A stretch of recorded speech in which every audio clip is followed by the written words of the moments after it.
সংসারও সামলানো লাগছে, বাচ্চা থাকলে বাচ্চাও সামলানো লাগছে, আবার এই বাচ্চা থেকেও খেয়াল রাখা লাগছে। কিন্তু বুঝাতে চাচ্ছি, ঘুম নষ্ট করেছি মায়ের, মা বিরক্ত হয় নাই। মাকে আঘাত দিয়েছি, মা বিরক্ত হয় নাই। বমি বমি ভাব আমার কারণে হয়েছে, মা বিরক্ত হয় নাই। শুধু তাই নয়, মা হাঁটতে পারে না, বিরক্ত হয় নাই। ওয়াশরুমে যেতে পারে না, বিরক্ত হয় নাই। গোসল ঠিক মতো করতে পারে না, বিরক্ত হয় নাই।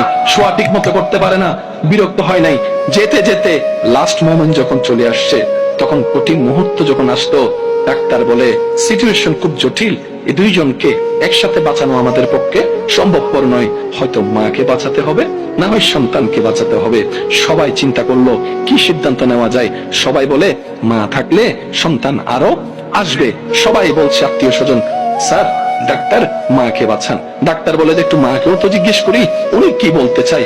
সবাই বলে মাকে বাঁচান। মা বলে যে ডাক্তার কারো কথা শুনেন না, কারো কথা শুনেন না, আমার সোনার মানিকটাকে বাঁচান, আমার সোনার মানিকটাকে বাঁচান।